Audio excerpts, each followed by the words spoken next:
શરૂઆત કરીએ મહત્વના સમાચારની સાથે તો મહત્વના જે સમાચાર ગુજરાતમાં એન્ટીબાયોટિક્સ દવાઓના આડેધડ વપરાશને રોકવા માટે રાજ્ય સરકારે નવી માર્ગદર્શિકા જાહેર કરી છે। આ માર્ગદર્શિકાનું કડક પાલન કરાવનારી અમદાવાદની અસારવા સિવિલ હોસ્પિટલ રાજ્યની પ્રથમ હોસ્પિટલ બની છે।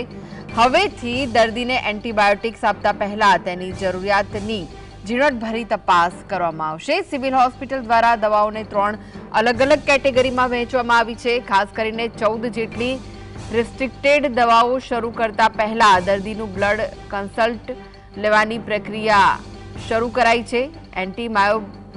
માઇક્રોબાયલ રેઝિસ્ટન્સના વધતા ખતરાને જોતા હવે બેક્ટેરિયાનું કલ્ચર કરી જીવાણુની ઓળખ કર્યા બાદ જ ચોક્કસ દવા આપવામાં આવશે।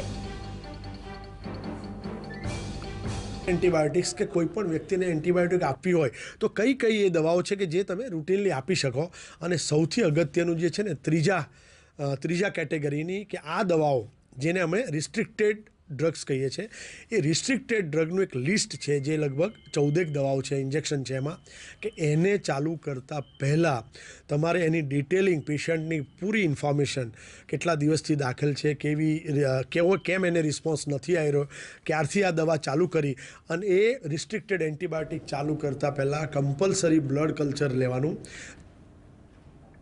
તો વધુ વિગતો માટે જોડાઈ ગયા છે સંવાદદાતા જતીન। ગુજરાતમાં એન્ટીબાયોટિક્સ દવાઓને લઈને નવી માર્ગદર્શિકા જાહેર કરાઈ છે, શું વિગતો છે?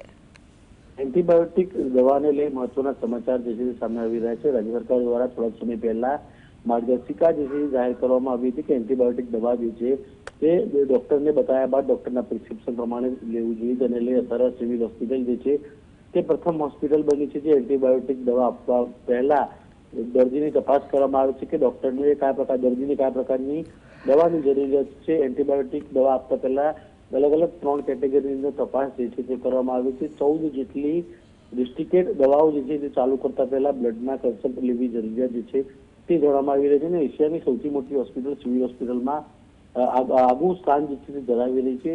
સિવિલની રોજની ઓપીડીની વાત કરીએ તો 5000થી વધુ દર્દીઓ જે છે તે ઓપીડી માટે સારવાર લેવા આવતા હોય છે। તમામને એન્ટીબાયોટિકની જરૂરિયાત હોય તો તેમને તમામની રિપોર્ટ કરવામાં આવે છે। રિપોર્ટ આધારિત કઈ એન્ટીબાયોટિક દવાની જરૂરિયાત છે તે આપવામાં આવે છે।